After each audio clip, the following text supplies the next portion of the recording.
ma jeceshahay ilaahay inuu raali uu kaa noqdo ma jeceshahay ilaahay inuu macaaga uu noqdo mar walba kuu kaalmeeyo kuu nusreeyo wax walba ood u baahan tahay uu ku siiyo ku hanuuniyo ku jeclaado ku soo dhoweeyo ku toosiyo ma jeceshahay haddaad jeceshahay toddoba astaamaan kuu sheegi uu ilaahay kugu jeclaanayo raalli kaaga noqonayo aad ugu dhowaanaysid waa toddoba sifo inaad ku sugnaatid sifada koobaad waa alixsaan waa inaad fiicnaatid hadalkaagu inuu fiicnaado ficilkaagu inuu fiicnaado cibaadadaadu inay fiicnaato an tacbud allaha kaannaka taraah inaad ilaahay u caabuddo sidii qof arkayo oo kale inay akhlaaqdaadu fiicnaato sidaasuu ilaahay kuu jeclaanayaa ilaahay waxau yidhi waaxsinuu ina allaha yuxibu almuxsiniin wanaagsanaada buu ilaahay yidhi darajada alixsaan gaadha ilaahay yuxibu wuxuu jecel yahay almuxsiniin kuwa wanaagsan ayuu ilaahay jecel yahay ilaahay waxa uu yidhi liladiina axsanuu alxusnaa waziyaada kuwii wanaagsanaaday waxaa u sugnaaday alxusnaa janna u sugnaatay iyo waziyaada iyo ziyaada u sugnaatay janno iyo ziyaado ziyaadadaasi waa annadaru ilaa wajhi illaah waa wejiga ilaahay inay arkaan ilaahaad caabudi jirta inaad aragtid maxaa ka weyn maxaa ka fiican allahu akbar sayidkeennii nebi ciise calayhi asalaam waxa uu yidhi laysa alixsaanu an tuxsina ilaa man axsana ilayk ixsaanku ma aha wanaaggu inaad wanaajisid qofkii ku wanaajiyey tilka mukaafa'a taa waxaa la yidhaahdaa wanaag oo qofkii u abaalgudday ayaa la yidhaahdaa ixsaanku muxuu yahay waxa uu yidhi an tuxsina ilaa man asaa'a ilayk qofkii ku xumeeyey ood wanaajisid weeyaan waa darajo sare maxay ku gaadheen inuu ilaahay raali uu ka noqdo inuu ilaahay jeclaado inay jannada galaan inay ilaahay arkaan maxay ku jeclaadeen kuwaas ilaahay waxau idhi innahum kaanuu qabla dalika muxsiniin waxay ahaayeen adduunka markay joogeen qaar wanaagsan bay ahaayeen akhlaaqdoodii iyo qowlkoogu uu wanaagsan yahay idan sifada ugu horeeya astaanta ugu horaysa waa inaad noqotid qof fiican calaamadda labaad astaanta labaad uu ilaahay kugu jeclaanayo raali kaaga noqonayo waxa weeye attawba inaad ilaahay u toobad keentid mar walba ilaahay aad u noqotid ilaahay waxa uu yidhi ina allaha yuxibu altawaabiin ilaahay wuxuu jecel yahay kuwa mar walba toobad keena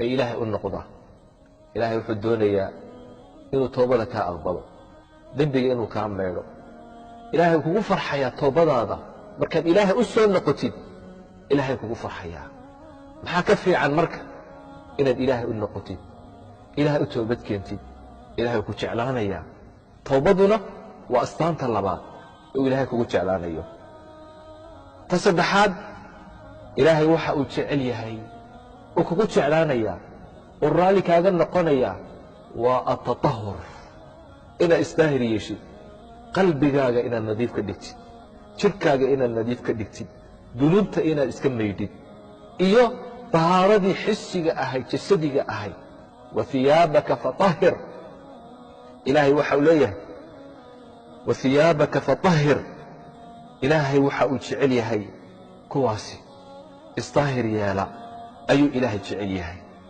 ina allaha yuxibu altawaabiin wa yuxibu almutatahhiriin kuwa isnadiifta ku dadaala iimaankooga iyo qalbigooga iyo caqligooga iyo jirhkooga intaba nadiifiya nadaafadda ku dadaala taana ilaahay uu jecel yahay ilaahay baad ugu dhowaan raalli buu kaaga noqonayaa. sifada afaraad oo alla kugu jeclaanayo, kugu soo dhowaynayo, darajo sare uu kugu siinayo, ta afaraad oo alla ka cabsi. ilaahay ood ka cabsatid. ilaahay waxa uu leeyahay faina allaha yuxibu almuttaqiin. ilaahay wuxuu jecel yahay kuwa ka cabsada isaga, cadaabkiisa ka cabsada, cuquubadiisa ka cabsada, naartiisa ka cabsada, iska ilaaliya macaasida, daacada ilaahay u orda. kuwaasuu ilaahay jecel yahay. shirkiga iyo xumaanta iyo dunuubta ka fogaada. astaanta shanaad uu ilaahay kugu jeclaanayo, sifadaasi waa asabr, inaad sabir yeelatid. ilaahay waxau leeyahay wallaahu yuxibu asaabiriin. ilaahay wuxuu jecel yahay kuwa sabra, daacaadkiisa khayrka ku sabra, maxaarimta ilaahay uu kaa xarimay ka sabra, ka joogsada, qadarka iyo masaa'ibka dhacaya ee qoran ku sabra.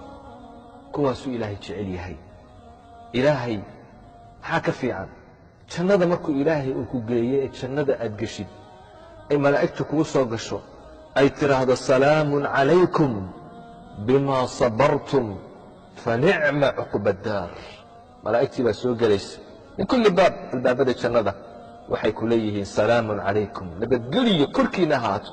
jannada maxaad ku gasheen? waa bimaa sabartum, sabirkiinni awgeed.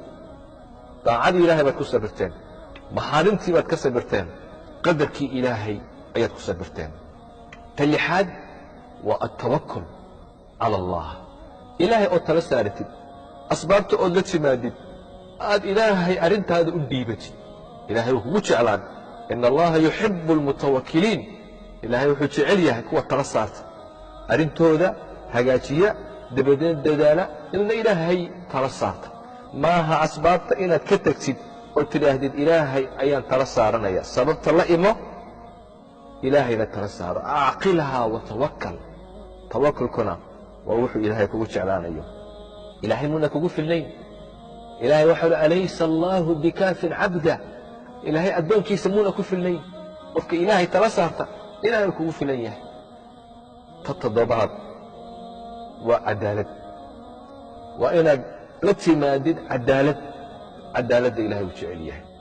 awlaaddaada dhexdooda, dadka dhexdooda, naftaada, xataa qofkani iyo adiga haddii aad isqabataan, cadaalad yeela. mar walba inaad cadaaladda aad ku dadaashid. ilaahay waxau le ina allaha yuxibu almuqsitiin. ilaahay wuxuu jecel yahay kuwa cadaaladda la yimaada. cadaaladdan ku dadaalno. toddobadaa sifo ilahay kugu jeclaanayaa, raalli buu kaaga noqonayaa, waa u dhowaanaysaa. jannooyinka ilaahay ayaad ku gaadhaysaa. ilaahay ha inagu arsaaqo sifaadkaa wanaagsan. wasalaamu calaykum waraxmat